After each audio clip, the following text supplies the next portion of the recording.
Aaron, what an episode. That was an amazing episode. But before we get into where we're headed today, I want to take a moment to celebrate you a little bit because I was going on Amazon to purchase your book because I'm a good friend and that's what good friends do. And I saw that you're already a bestseller. You don't need my order. I still made one, but you don't need it because you are already killing it. Well, thank you. I mean, I'm sure most of those sales are from all of our podcast listeners, and I'm really grateful. But one of the things that really struck me about this episode is that this patient or interviewee had a condition that I wrote a chapter about in the book where I did not catch that diagnosis and this patient died. And so I'm very familiar with how difficult it is to make this type of diagnosis and how serious the consequences are. And so it was just really impactful for me to hear, and then also inspiring to see someone who was able to fight and survived and lived to tell the tale. Wow, that just gave a whole new layer to this episode. I think we should just jump right in because I don't think I can say anything else without giving it away. So let's do it. It's a good one. Oh, also, if you're pregnant, you should really listen to this episode as well.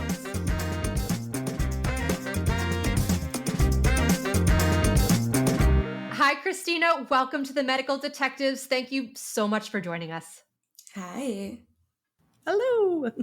And we were just laughing beforehand because I feel like our guests take these calls from all over, and you just told us that you're in your bathroom. Is that right? Yes. I am in my bathroom, least amount of echo, and just kind of ready to get my story out there. I got a lot of traction from one of my TikTok videos. I've got a lot of outreach and emails from people who just want to continue that outreach for me from different aspects, whether that's podcasts or I've had like Snapchat stories that want to get my story out there. Even People magazine reached out. So I think I personally want to get my story out there for advocacy purposes because I want future prevention. And once we get into my story, you'll see why. We always say, hindsight is 20/20, or you can't go back and fix it for yourself, but you can potentially fix it for someone else. Yeah. And I feel like sometimes that's the best gift we can give because what's happened, but it doesn't have to happen again. And part of that is educating people how to advocate for themselves and also how to spot when things are going wrong so that they can step in and make moves at the right time. So Right. Thank you. Well, Krystina, we like to start the episodes usually by going like a blast from the past. So could you talk about growing up, what your health was like? What was life like for you as, say, like a teenager? Yes, I grew and raised in Del Rio, Texas, so it's a border town. My parents came from immigrant parents. Like I ended up graduating from Del Rio High School. I was number 19 in my class, and I was out of a class of 602 kids. So I went on to the University of Texas at Austin. I knew I wanted to study psychology. And I was able to finish my bachelor's degree in 3 years. And I knew I wanted to continue my schooling. And I ended up pursuing my master's degree in school psychology. And I went on to the University of Texas at San Antonio, where I was accepted for grad school to do my master's in school psychology. Once I was in grad school, I did start a practicum my second year of my grad school, and I was placed in Pleasanton, Texas. So I didn't choose it. I was placed there by my professors, and I was like, okay, I have to make an hour drive from San Antonio, but that's okay. I guess I don't have a choice. And I ended up loving it. I fell in love with the people. I really enjoyed where I was, and everybody was so nice to me. And I ended up meeting my future husband. And we got married in July of 2019. Another year later, I gave birth to our son. Unfortunately, I was only able to dilate to 3, and he was already trying to push the birth canal. So my doctor was like, I'm sorry, but we're going to have to go in and we're going to have to do a C-section. You tried. I was in labor for 26 hours. And he was like, we're going to have to go in and do a C-section. Everything went fine. I was able to recover. I was able to go back to work. My husband and I knew we wanted to have our kids pretty close together. So we started planning for our daughter in February of 2022. And that's when we found out we were pregnant. So we had her, and that's where the story all gets started. So in October of 2022, October 24th is when I gave birth. I started having contractions about 2 in the morning that day, and I was scheduled for a C-section at 9:30 that morning. And at 2 in the morning, I was like, I'm starting to feel contractions. So I kind of played it out, waited a little bit, and we are an hour away from the hospital I'm giving birth at. So I took that into account, but I guess with my son, I never went into labor at home. I went into labor at the hospital. So I waited and waited, and then I was like, okay, I think it's time to wake Jacob up. And I'm like, hey, my contractions are about 4 to 5 minutes apart. You think we should go? And he was like, yeah, you should probably call the hospital, babe. And I called them, and I was like, my contractions are about 4 to 5 minutes apart. We're an hour away. They're like, yes, go ahead and start making your way to the hospital. And so we go. They're like, you're a little bit more ahead than the C-section we have scheduled for 7:30. So we're going to bump her up, and we're going to bump you to the 7:30 C-section. So with the prep, they give you the towels to wipe down. We did all that, wipe down. Even with surgery, when you're getting prepped for surgery, they give you I guess they're like antibiotic wipes or prep wipes. The sterile wipes. The sterile wipes, yes. And So what chlorhexidine wipes. Yes. And what those wipes do is basically try to wipe down any bacteria that could be on your body. So my husband and I did all that. I put on the gown, and the nurse that was putting on my IV, she was like, oh, I didn't really put it in the right spot. Let me do it again. So she took it out and then put it in another spot. And when I had my son, I remember they put my IV on my hand. So, the vein on your hand, not on the palm, but on the front of your hand. And this one I thought was weird because they put it on my forearm. And I was like, okay, that's different. But she ended up putting it, she was like, oh, I put it a little bit above the vein, but it should be fine either way. You're going to develop a little bump, but nothing wrong will happen. You'll be fine. And I said, okay, my husband and I are not in the medical field. We know nothing of anything medical. So we're like, okay, sounds good. They got me prepped for surgery. Krystina, did it hurt to get that IV placed? No, No, nothing. So they took me back for surgery. They were able to perform the C-section. Everything of that went normal. Everything with her delivery was normal. She came out healthy. She was a healthy baby. And then they took us back to the room. Everything in recovery that first day was great. I remember my husband even saying, you seem so much happier and better spirits than you did when you had our son. And I'm like, well, remember when we had Owen, our son, I was in labor for 26 hours the night before. And with her, it was planned. So I already knew what to expect. So the recovery was a lot different. So I was, in good spirits. We were excited. My mom and dad were able to come visit. Owen met his baby sister for the first time. So we were just all very happy. The next night, that's when my arm started to hurt.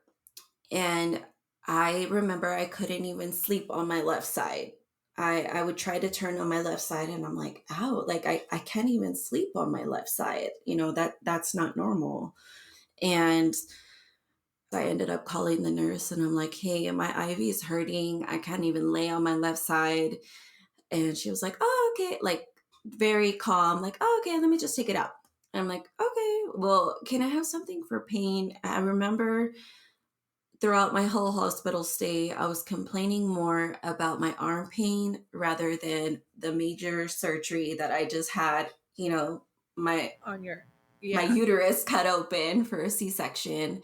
And I complained more about my forearm those 2 last days of my hospital stay rather than the C-section that I just had. And she gave me some pain meds, and that was the night shift nurse. And then the morning nurse, I woke up the next morning and I was shivering and started feeling symptoms of a fever. And I was cold and I started to feel feverish. And I said, I feel kind of feverish and cold and I have the chills. And she was like, oh, let me give you some Motrin. And so she gave me some Motrin. And then later on that day, this was the last day we were there, I told her again, I was like, my arm's still hurting and it's looking kind of red and it's kind of like throbbing. And she said, oh yeah, I'm kind of not liking the way that's looking. Let me give you an ice pack. And I said, okay. And so she gives me an ice pack and she was like, just hold it on there for a while. And I'm like, okay. So I'm just holding it there. And then later I show her my arm again. And I'm like, it still looks kind of funky. It's getting even more red. It's throbbing. It's hot to the touch, even with the ice pack. And she was like, yeah, it still looks kind of funky. Let me finally, she calls the doctor. And she was like, we might have to order a sonogram just so they could look at that. So they finally order the sonogram. Mind you, in those 3 days of recovery, my OBGYN never came and checked on me. Never. Did you have a resident check on you? I did have a resident check on me, but it was weird because when I had my son, I remember my doctor came and checked on me at least 2 times. And so I was expecting the same thing with her, but with my daughter, I never had my OBGYN come and check on me. And I think part of that would have gave me some comfort or would have at least helped me, I don't know, feel a little bit more comfortable. But Did you ever have the opportunity to tell a doctor about the pain in your arms or only a nurse? it was mostly nurses. Okay. Yeah. The sonogram tech came in. The resident finally came in, and I had never met him before. So this was my first time meeting him. And he watches the screen as the sonogram tech does the scanning. And he was like, it just looks like a thrombus and it'll just look like a little blood clot. You should be fine, honey. Honey, baby. You're fine. Just go home. You're fine, honey, baby. He called you honey baby? Oh my gosh, I would have taken any energy I had left in my body to slap that man across the face. I remember to this day, and this is almost 3 years later, and I remember telling my husband, I was like, how dare that man call me honey baby? First of all, I've never met you. Second of all, you don't know me. And third of all, you're just missing everything that I'm complaining about. But in our mind, So no one has actually physically examined your arm. I mean, he looked at it, but no. No one placed hands, and I know I say this, and it's like placing hands. No one placed hands on your arm. I wanted to place hands on him after he said honey baby. I'm sorry. I hate on like his when throat. people are like, hey babe, hey honey baby. Hey, Condescending, that is like, yeah. it's immediately making a woman feel less than. Yes. It's immediately making you play a role that you didn't agree to. And Yes, sorry. like making me feel like I am overplaying or over dramatizing these symptoms that I'm feeling. When he should have looked at your arm. Yeah. Anyway. No, he looked at the screen. He briefly looked at my arm. He was like, oh no, honey baby, you're fine. Yeah. And how to just give some background to how these scenarios play out. So, for example, I'm an orthopedic surgeon. I take care of the limbs. So, if someone is having a problem with their limb, meaning is there maybe an infection, maybe is there a broken bone, is there, whatnot, you're on the OBGYN service, right? Right. Yeah. The OBGYNs, that is not their wheelhouse. So they're going to consult the orthopedic service. And the orthopedic service is going to come and they're going to physically examine you. And they may say, we'd like to get additional imaging. So we're going to order an ultrasound or an MRI. Then you're going to have an ultrasound tech come and perform the ultrasound. And then that ultrasound is going to be read by a radiologist, which kind of sounds like this is the person who was talking to you. But the radiologist, they're not the ones determining what the problem is. Their job is to really read the films and then offer that interpretation to the orthopedic surgeon or the consultant who is actually trying to figure out what the problem is. So to me, it sounds like you didn't have a consult for the person who'd be able to really make the diagnosis. So the doctor that came in is an OBGYN. Yeah, so that is not correct. Yeah. Now, that's not to say that an OBGYN cannot flag this for an orthopedic surgeon to come in. That's actually the first line of defense is the nurse, because you're talking to the nurse, they're your eyes and ears. The nurse is the one who elevates it to the doctor who's taking care of you, the service that you're on. That's OBGYN. Now it's the OBGYN's job to decide, okay, who do I need to bring in on this particular problem to figure out what's wrong? So it sounds like they decided to take it upon themselves to go straight to radiology. And then once they got an answer from radiology that seemed like it wasn't a big deal, they moved on. Mm-hmm.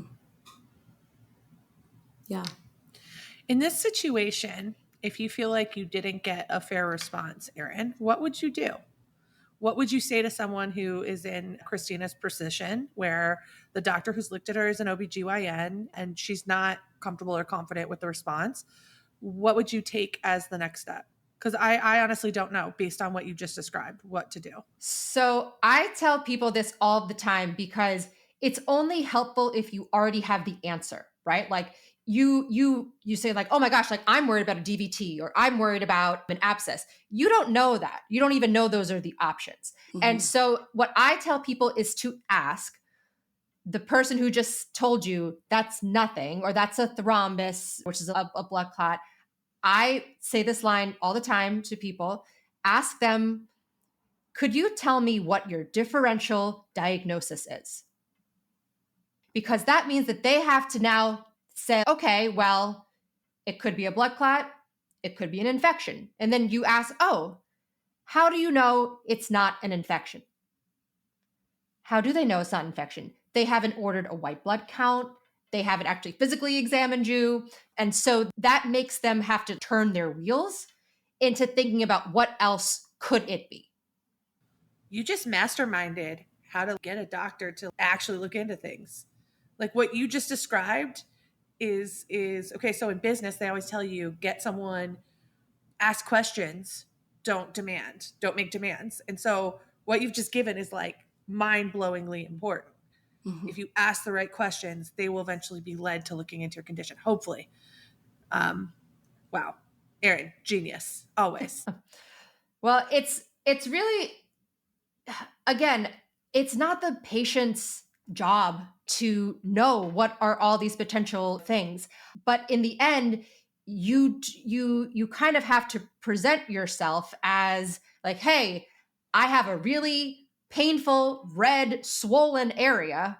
What do you think is going on? Right? I had a fever earlier. Yes, you had correct. So I would say to make a patient as like a self advocate is to be able to at least consolidate these things for the doctor and say like, hey, this is what I'm feeling. This is what I'm experiencing. What do you think this could be? And I use that term differential diagnosis because that is a term that every doctor knows what that means. And they are going to have to tell you a list of things. All right. So you are told it is a nothing to worry about, a nothing burger. Right. And go home, enjoy your baby. Yes. So I was sent on home. They're like, okay, you're discharged. We did our little scan. You can go ahead and go home. So we go home. We introduce our daughter to our dog. Our son was so happy to have his baby sister home. That night, I do remember my mother-in-law was helping us. She had made some food, and at that point I remember my appetite was kind of weird. I started losing my appetite and my taste, and I was like, okay, that's kind of weird. Like when I was eating, I couldn't taste anything. And she made mashed potatoes, corn, and fried chicken tenders. And I'm like, these are some very sodium rich foods that you should be able to taste. And it just tasted bland. It tasted like nothing to me. So I'm like, okay, that's kind of weird. So once it started just tasting like nothing, I was like, no, I'm not really hungry. So I was like, maybe again, I just had major surgery. Maybe I'm just not hungry. So I put it away. So then the next night, I remember I was having a really hard time getting into bed, and it wasn't from pain from my C-section area. I started developing pain from right under my rib cage. And we have a little bit of a taller bed. So I was like, you know what? Let me just go to the couch. I'll sleep there with the baby right there with her bassinet next to me. So it's easier for me to get her and feed her. And that was another thing that I also found concerning, was that my milk wasn't coming in. And I was like, usually by now, I remember like with my son, third, fourth day, my milk would have come in, and my milk's not coming in. So we had to resort to giving her formula, which also was just another added emotion to everything going on. So the pain just got more intense. We had our daughter on the 24th in 2022. So that was Monday. By Friday morning, I woke up in intense pain right under my rib cage, and I was vomiting. Anything I tried to eat or drink, I remember I made myself a protein shake and I threw it up right away. I had diarrhea, intense abdominal pain, and then I had cold sweats. I remember I took a shower twice that day, and I was just trying to cool my body down, and nothing was working. And granted, this was the end of October, so it was already towards fall where the temperatures were cooling down, so I shouldn't be sweating. And my husband was like, well, what do you want to do? Do you want to go to urgent care? And I was like, yeah, we need to go to urgent care. So we called my sister-in-law and I said, can you please come and watch the baby? We need to go to urgent care. And she's like, yeah, I'll be right there. So we left the baby, and sorry. It's okay. You can take your time.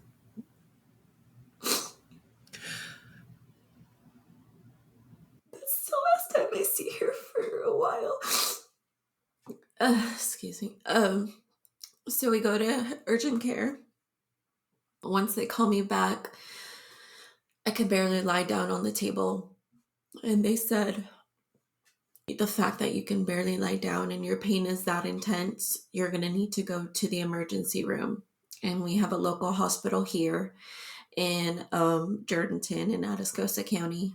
And when they sent me to the ER from the urgent care, it was honestly very scary. We didn't know what was going on. I was in so much pain.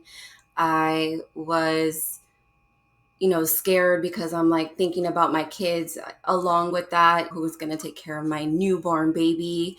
My son's at daycare. What if this takes longer than it should?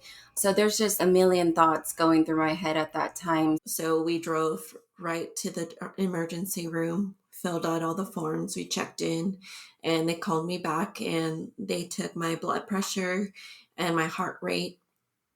And once they saw that, they admitted me right away. They said, your heart rate is super elevated and your blood pressure is super dropped.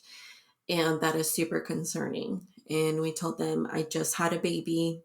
I was having some trouble with my IV and I'm in intense pain. My abdominals are hurting super bad. And once the doctor came in, he was like, since you had a major surgery and, when they go in for a C-section, they could have nicked a gallbladder. They could have nicked your spleen. We're not really sure what happened. So once we got to the ER, it was all kind of just a blur. At one moment, it was 3 p.m. in the afternoon, and they're doing the vitals. Started putting the central line and all that in it. And then all of a sudden, it's like 8 p.m. at night, and we're still waiting for diagnosis. What's going on? Why am I here? Why am I hurting? What tests are we going to run? And at that hospital, there was not much they can do because they're a much smaller hospital in a small city. So they're like, you're going to have to go back to the hospital you gave birth at. Basically, we can't do anything here. And I said, okay, whatever we need to do. I just need to get better. And I remember them saying, we don't have any ambulance available right now. And I don't know if they were just trying to not put salt on the wound and not try to scare us, or that was really the truth. But they were like, we're going to have to airlife you to San Antonio, to the hospital where you gave birth, because you need to get there. And so they put me in the helicopter. My husband's like, well, can I go with her? And they're like, no. So my husband took off. He got his stuff. He got in his truck and he took off right away to the hospital. And they put me in a gurney. They put me in the helicopter. They tried to keep me as calm as possible. But I remember by that point, I was having a lot of difficulty breathing, because not only were my lungs having difficulty breathing, but there's just so much anxiety at that point because you have no idea what's going on. And my husband remembers the last thing the emergency room doctor here in Atascosa County told him was, your wife is very sick.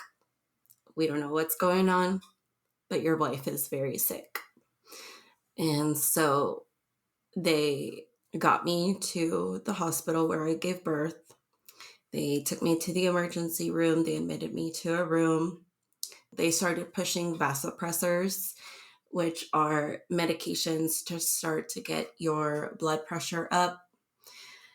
And I remember having to wait in line for imaging, and I'm just screaming and wailing that whole time. And when I was in the MRI machine as well, I couldn't stay still, and they had me wrapped up in a sheet, and I'm just like burning in intense pain.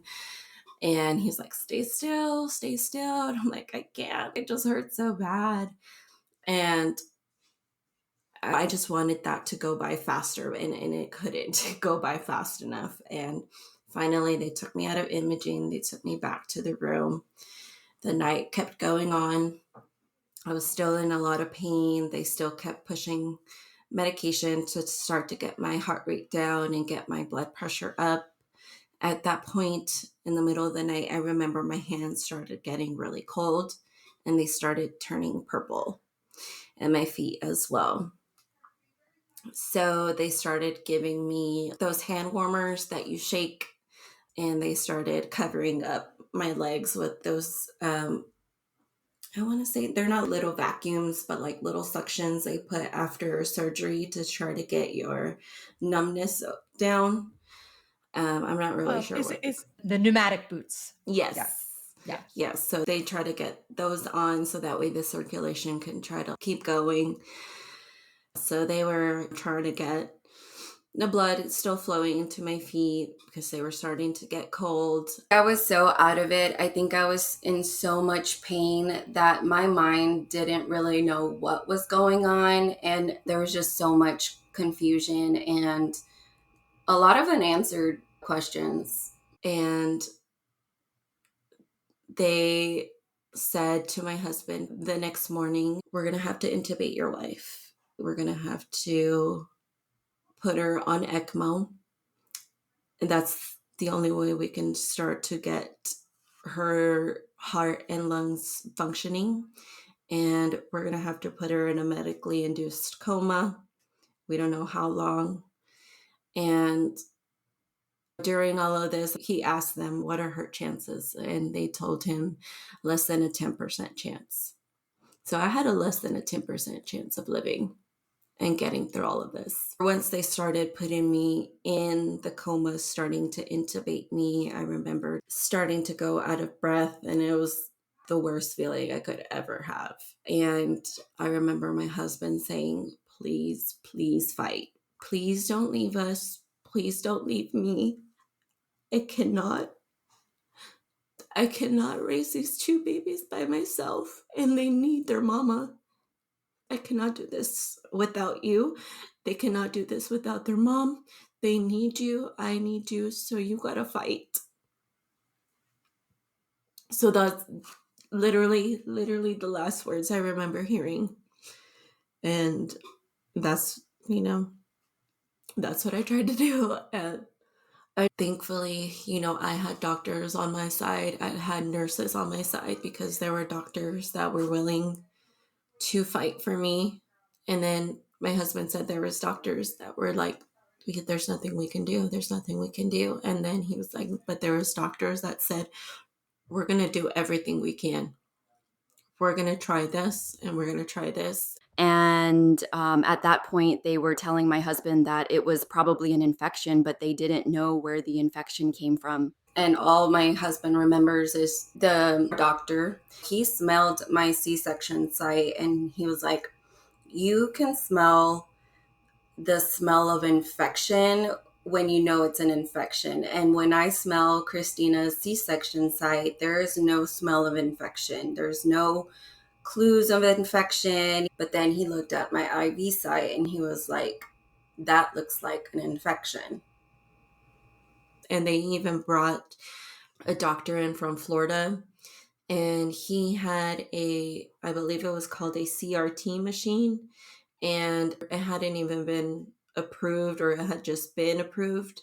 And what that does is when you do the ECMO, it's like a filter that helps filter out the infection from the blood, get blood to the heart, help the lungs get back to what they were. I was on a continuous dialysis machine trying to get the kidneys back to functioning. I was in a medically induced coma for 2 weeks.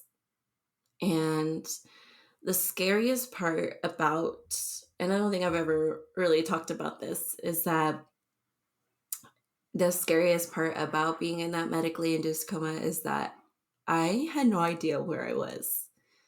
I don't know if y'all have ever heard people talk about hallucinations while they're in a coma.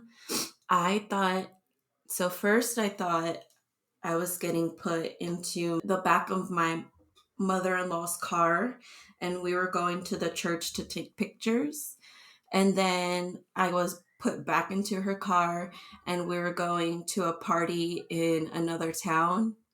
And then I went back into her car, and then I was in another church, and my husband was like arguing with some people.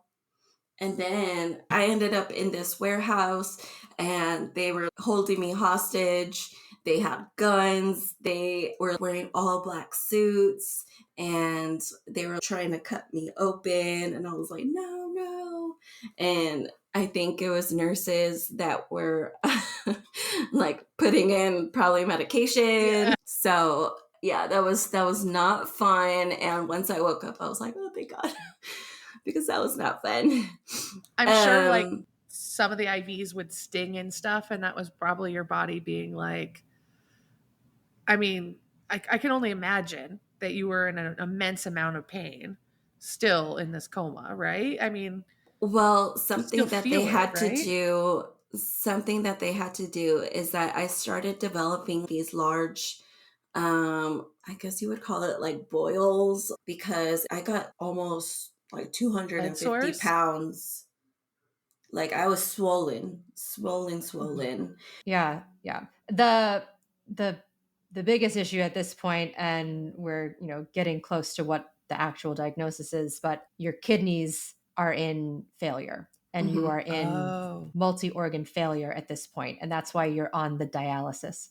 And so your kidneys are what filters the Retaining the water. throughout. Correct. Oh, So gotcha. So you nothing's were moving gaining it. weight because of the water retention, because you did not have functioning kidneys. Yeah.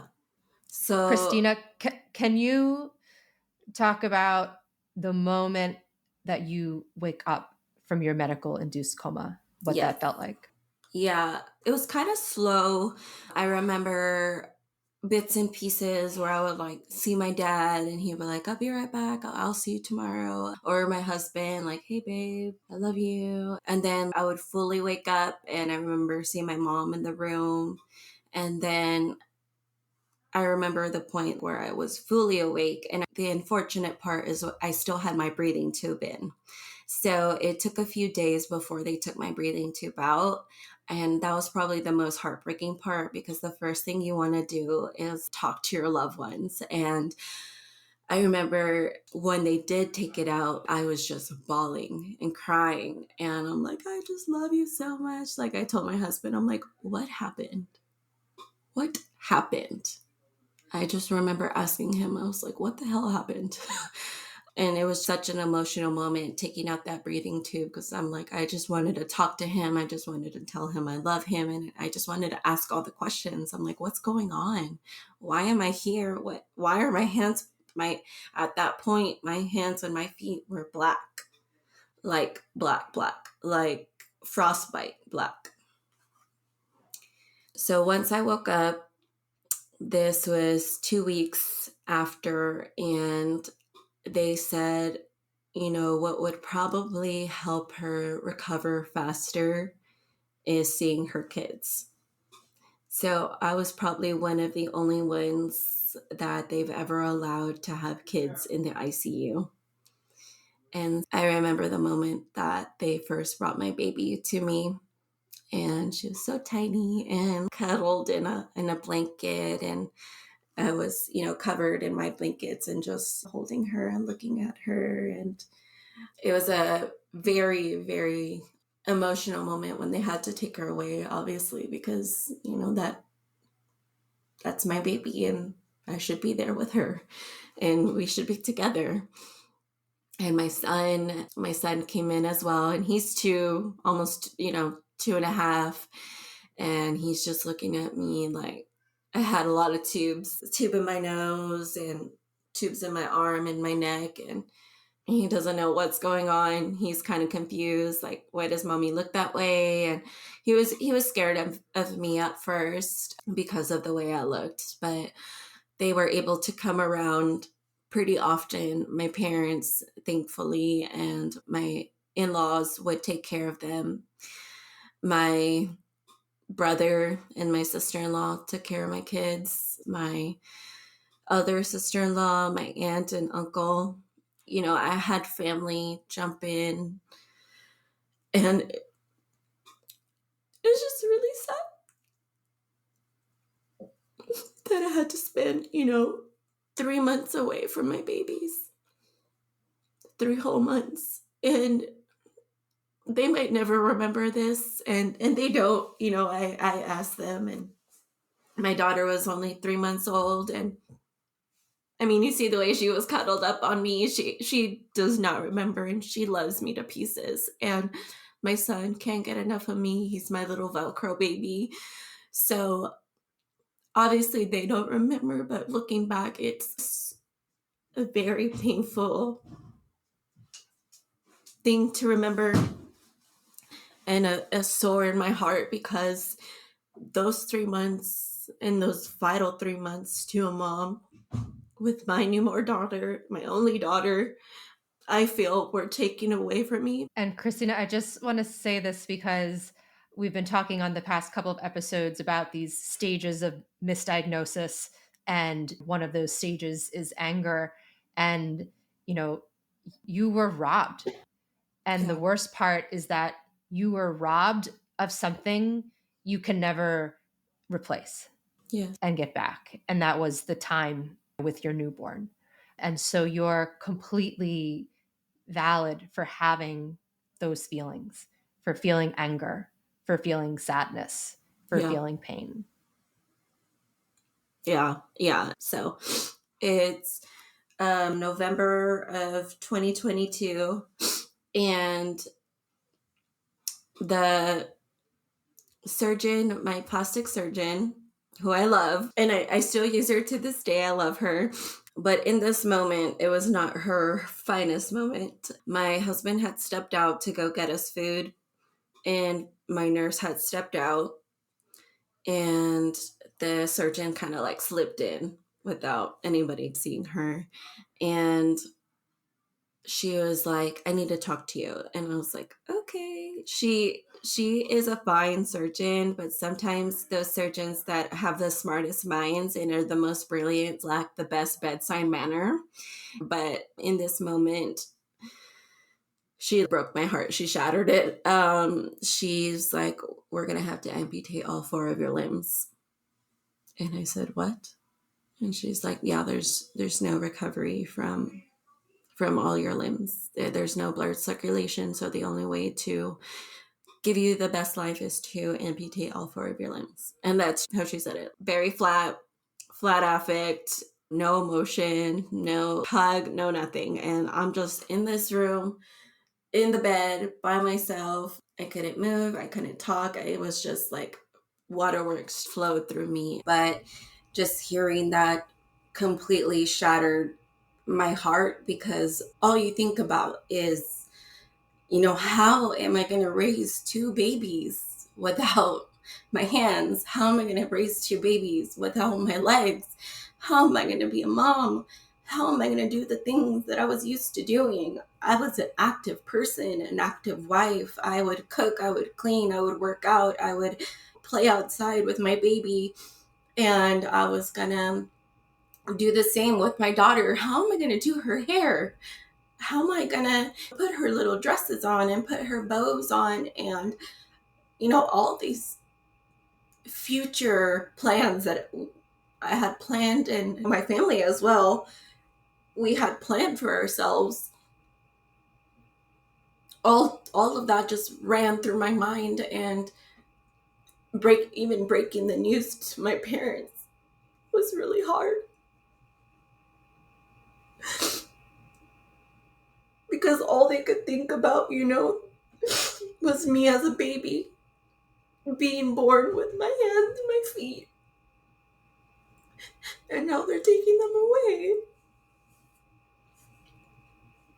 So it was really an emotional moment. Very heavy, very, very heavy. And at that point, my husband had just gotten back from getting food, and he comes storming in, and he was like, what happened? And he was angry, and he saw the surgeon. He was like, what did you do? And she was like, I was just telling her, like, she's going to have all 4 limbs amputated. And he was like, why would you tell her that without anybody in the room? And, she got in trouble. Now we feel bad, but she understood in that moment that she should have never done that and should have had, that better bedside manner, or better empathy in that moment. Because if it were her on that bed, lying there, getting that news delivered, she wouldn't have wanted to have been alone, or nobody in that situation wouldn't have wanted to have been alone. So, and I think also for the physicians, I was just talking about this yesterday in an interview about having emotional detachment to be able to perform our job. And again, I don't know your plastic surgeon. I don't know what her circumstances are. In her mind, like, it seems pretty obvious. You've got black hands. There's no blood flow. But if you put yourself in the eyes of the patient, you don't know that your hands couldn't grow back, or that things could get better, or I don't know, maybe there's a procedure or a scan. And for you, like, you just cling on to the hope, right? Like, that's, you're like, well, yeah, like, it's going to come back, or there's something you can do, right? Or, Yeah, I will say before that news of the amputation, physical therapists were working with me with my hands, with my feet, having me like try to wiggle my toes, try to wiggle my fingers. So there was that little glimpse of hope that maybe blood flow and the usage of my hands could come back from that. I never thought of those amputations. So it was just like a bomb dropped on me. There was that glimmer of hope, or that glimpse of hope, that I really think that my hands and feet would come back to their normal state. Yeah. And it's that hope that buoys you, right? Mm-hmm. That keeps you going. Yeah. The week of Thanksgiving is when they actually did the amputations. So it was, I believe, the Monday of Thanksgiving week of 2022, they amputated my hands. And then on that Tuesday, they actually performed a scan where they do the color through your veins. They did the vein color through my legs just to see if there was any more blood flow. Because we did ask and we did plea, can you just do one more test just to see if there is any more blood flow to my legs? And they did it and they said, no, there's no blood flow. And they said the best life you could get is if we do the amputations and you use prosthetics. That's going to be the best life for you and your children. So they did my leg amputations the day before Thanksgiving. My 6-week-old daughter was going to start daycare at that time.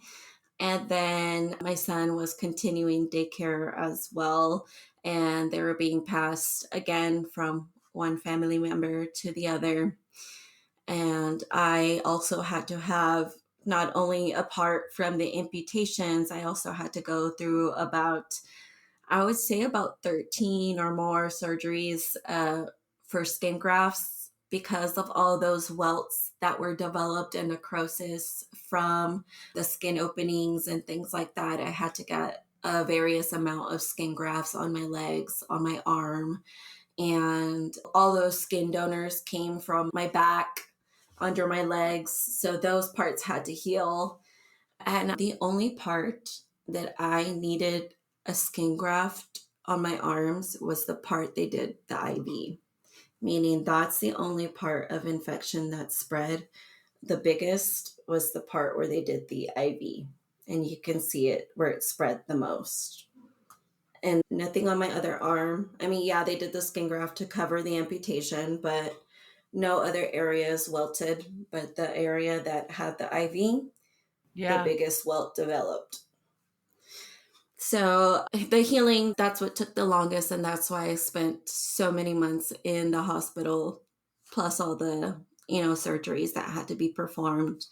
And then eventually it was confirmed that I had group A strep. And that was the bacterial infection that was introduced through the IV. And so you had strep? This came from strep? Well, it's called group A strep, and that's the type, it's kind of like a staph infection that enters your body, and it's just a bacterial infection that can travel through your blood system.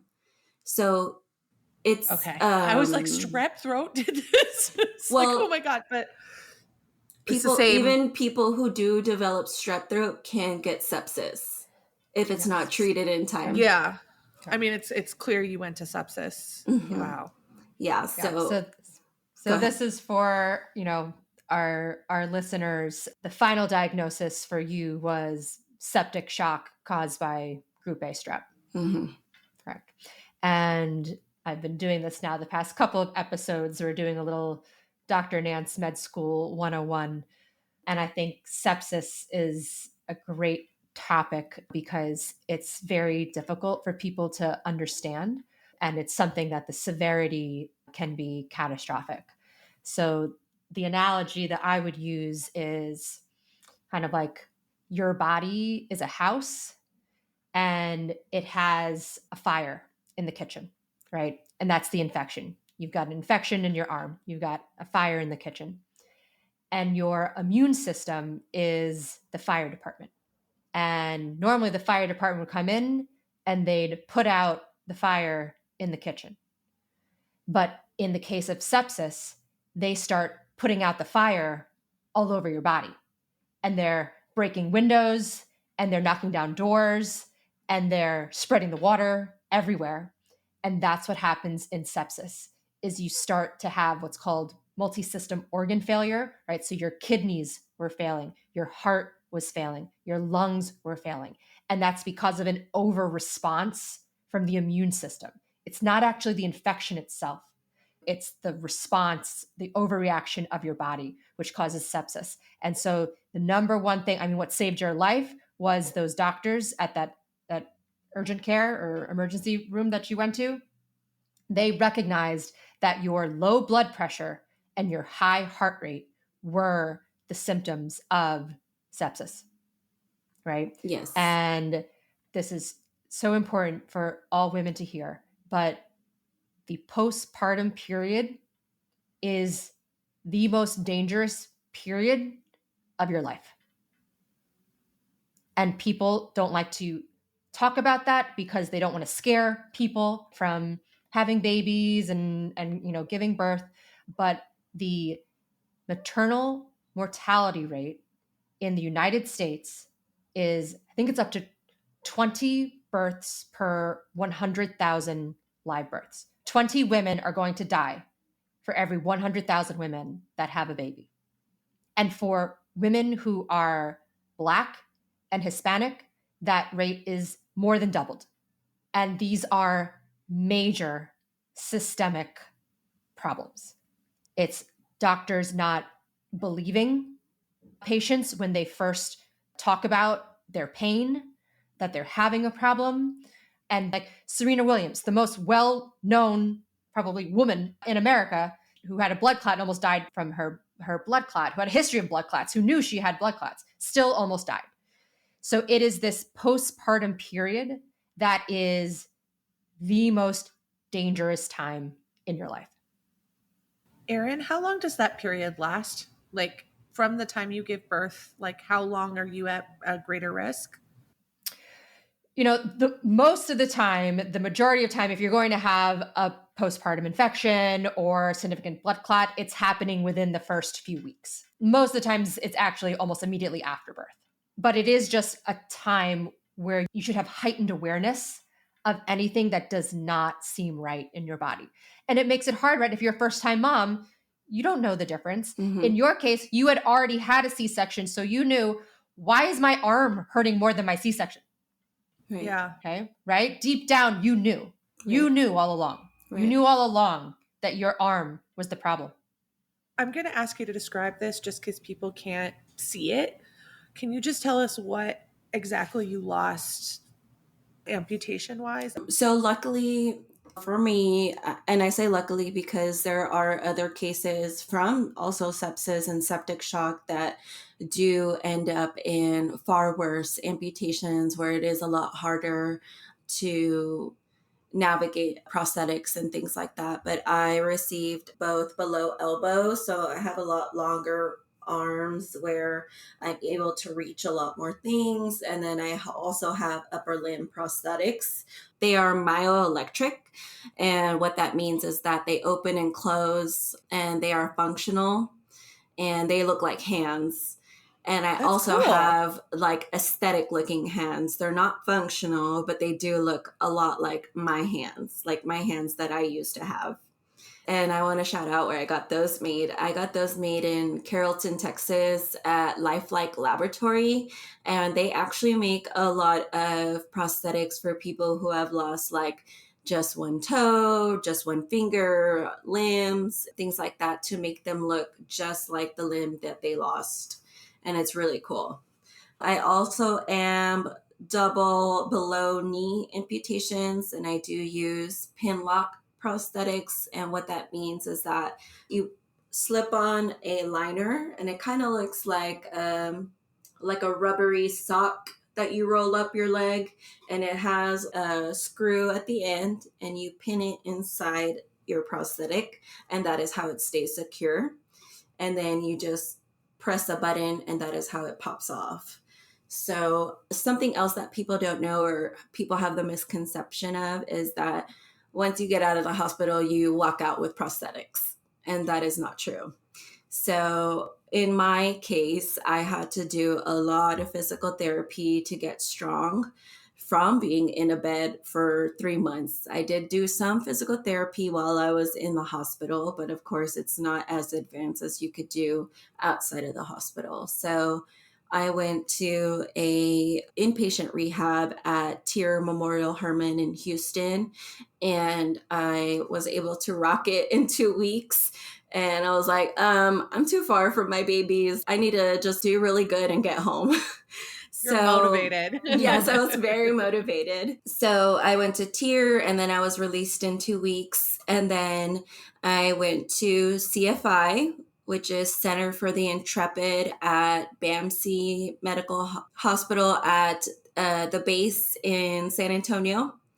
And what they do is they're a military rehabilitation center, and they usually only let military people go there. But since my doctors were awesome and my physical therapists were awesome, they all wrote me recommendation letters and were like, you need this girl at your rehab. And they were able to grant us access to Center for the Intrepid. So I was able to go there for physical and occupational therapy for 10 months.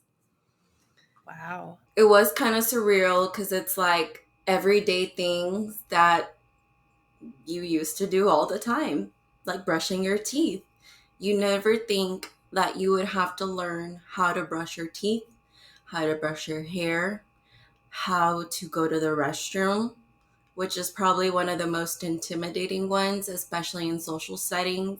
Like, I have to take that extra step to think about even the clothes I'm going to wear. If I'm going out with friends, I don't want them to have to help me pull my pants down. So having to take those extra steps and worrying about what to wear and fastening buttons, zippers, getting things from the fridge. My occupational therapy at Tier, something we really focused on and relied and worked heavily on was activities with my kids. And we did puzzles together. We did little arts and crafts things and things, you just like to do with your babies. And we would play outside when the kids would come on the weekends, throwing the ball, catching the ball, and just being surrounded by my babies is what really got me through it. Because I said, if I'm sad and if I'm not happy and if I'm not smiling and if I'm not being this person that I want my babies to be, who are they going to think I really am? Being sad and depressed and angry all the time is not who I really am. And so I want to show them the fun side of mama, the happy side of mom, the silly side of mom. And they get to see that every day. That's what I'd rather put forth than being angry. And after being released from the hospital in February, I was able to go back to work. My work was very accommodating. They were like, what do you need? What can we get you? Whatever you need, we're going to help you. And I feel like that was a pivotal moment for me going back to work because I really value what I do because it is part of my community, being a school psychologist, but also, who I work with. I really love my work friends, and I feel like without them, I would have never made it through this dark period in my life. And having them around me really brought me through such a dark time. And now I'm also going back to school for my doctorate in special education. So I want to do it all. I want to prove that no matter what is thrown your way in life, I want to prove that you can do it no matter what. No matter what. You can be a mom, you can be a wife, you can be a daughter, you can be a friend, you can achieve your goals no matter what is thrown at you in life because you only have one life. And especially if you're given a second chance, you have all the more reason to do what you want to do in this life. You are so freaking inspiring. And I love that that's what you came out of this with. Like, I was given an obstacle. Screw it. I'm going to do it anyway. Yeah. I'm going to do it anyway. I'm going to do all the things I thought about doing before, maybe a little bit differently, but I'm still going to do them. Exactly. And Krystina, I'll end with asking you, how do you think your daughter sees you? Oh, good question. That's a good question. She's only 2, but she doesn't see me in any different way. I feel like she treats me like her mom, and we do makeup together. We do skincare together. She's like, "Are you doing skincare? Are you doing makeup, mom? And can I do makeup with you?" And when she sees me at my vanity, she just wants to be with mom. And I just love that she doesn't see me any differently than just her mom. And that's all I could ever want for both my kids, is that as long as they see me as just their mom and I'm raising them just as I have always wanted to raise them, nothing different besides having a disability, I think she sees me as I have always wanted to be seen. And probably one day she's going to have more questions. How did this happen to you? She's going to know it was right after I gave birth to her. But it had, I want to reiterate, not only to her, but to everyone, is it had nothing to do with the birth. And I don't want to scare anyone from having kids, because it had nothing to do with my pregnancy. I had the most healthy pregnancy. It had nothing to do with my birth. I had a healthy C-section, and it had nothing to do with my daughter, because she came out the healthiest, most beautiful baby ever.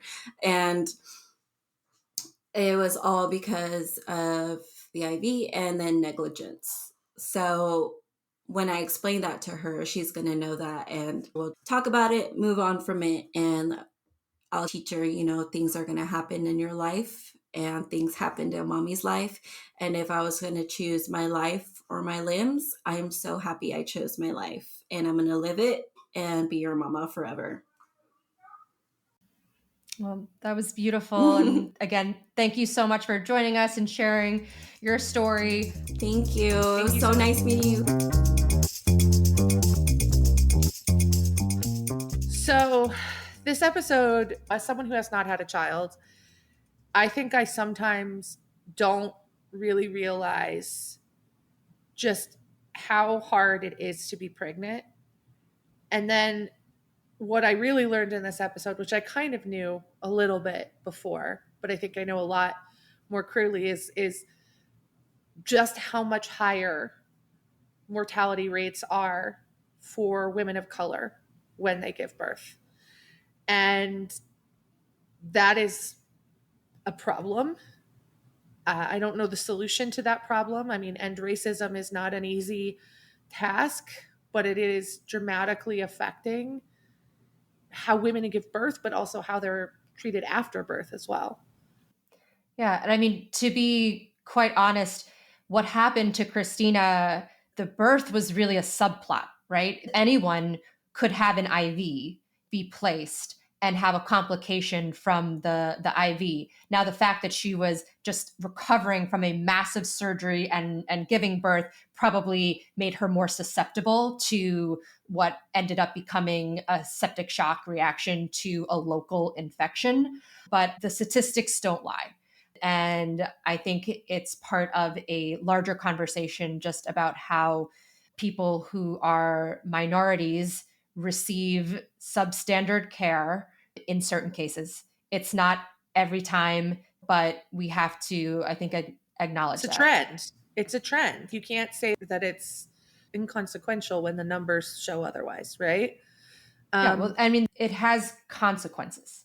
And this is systemic. This is in every state. This is, it's with female doctors, it's with male doctors, it's with doctors who themselves are minorities, although they do show actually you are in safer hands if you are being taken care of by a Black female doctor, I think, than any cohort of physicians. Wow. Yes. Shout out to our Black female doctors. You guys really are the best. Correct. Correct. There you go. Correct. It should be acknowledged and celebrated. We should say it more often. Know. So I just did a little Google to see what exists out there in textbooks, because we've been talking about it a little bit. And I found this publisher that in 2017 had to delete basically a section of their book and rewrite it. The book was Nursing: A Concept-Based Approach to Learning. So this was a nurse's textbook. And in it, it actually contains headings, which are different races and how they respond differently to pain. And this was only, about 8 years ago. So I feel even uncomfortable reading some of this, Erin, but we'll start with Arabs and Muslims.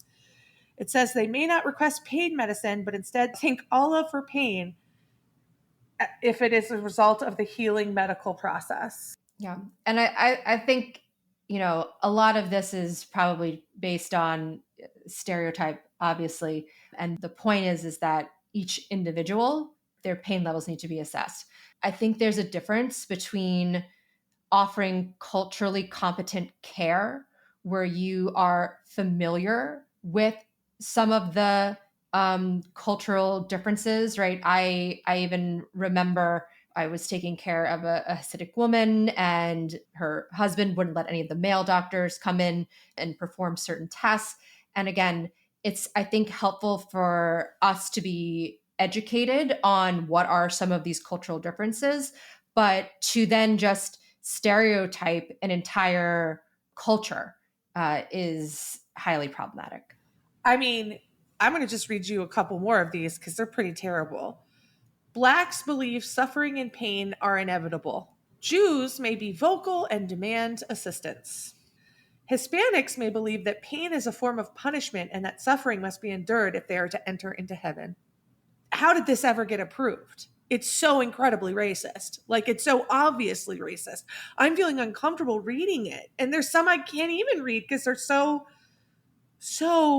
bad. Here's what I'm going to do because I think this is really important. We're going to put this on our Instagram. If you want to read all the racist things that were in a medical textbook until 2017, you can read it there and we will credit the source. But it's not that long ago, guys. It's not like this was in the 70s like people talk about. This was in 2017. And I think the reason why we're even bringing it up is to have a little more understanding as to why you may think a provider is treating you or mistreating you a certain way. And it's because it has been part of the teaching. And a lot of times you have to unlearn certain things. And I think for change to happen in the medical community, it also requires change to happen in medical teaching, in the educational process. It's not going to just happen by us talking to doctors. We need to find instances where it's, excuse my French, pretty effed up, and an advocate for change. Yeah. I mean, the first step is to even acknowledge that it exists and is ongoing. And then we understand how we got there and then what we can do to make that change.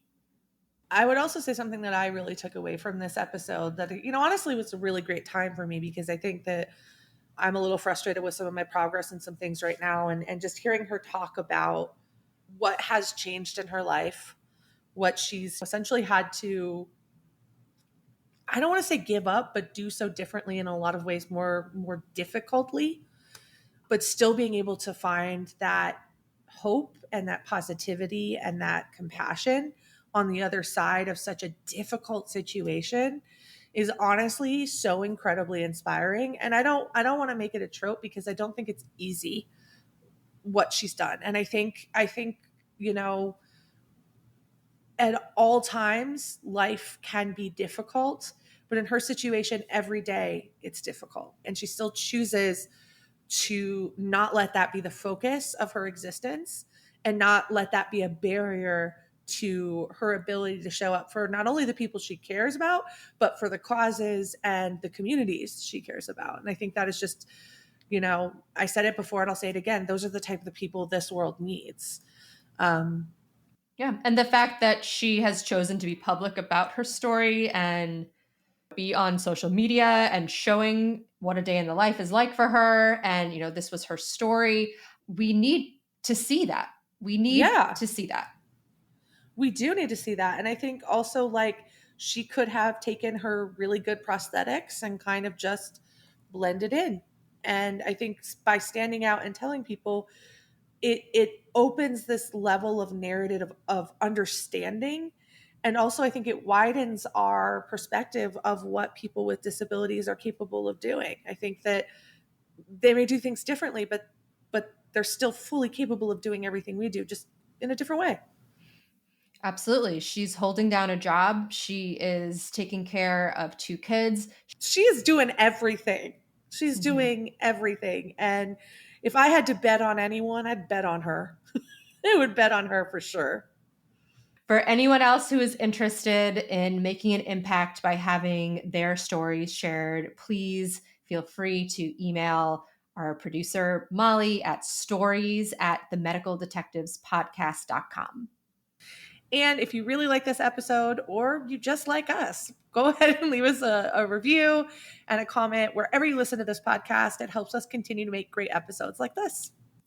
Yes, and especially for this one, we would love if you shared it with anyone you know who is pregnant or even considering becoming a mom anytime soon. Because as I said, the point is not to scare women, but let women understand the risks, the real life and death risks that are involved in the process of having a baby in America in 2025. Yep. And also, really good advice on how to advocate for yourself just in case something does go wrong. All right, until next week. See you guys later.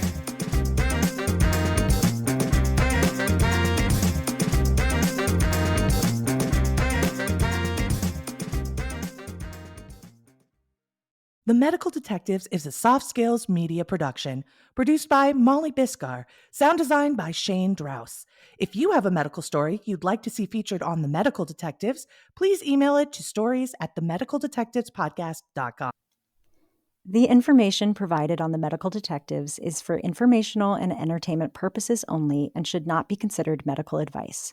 While we may feature licensed medical professionals, including doctors, we are not your personal doctors, and no doctor-patient relationship is established by listening to this podcast or interacting with our content. All discussions are general in nature and may not apply to your specific health situation. Always seek the advice of a qualified healthcare professional before making any medical decisions or taking any action based on the content of this podcast. Never disregard professional medical advice or delay seeking treatment because of something you have heard on this show. If you are experiencing a medical emergency, please contact emergency services immediately or consult a qualified healthcare provider.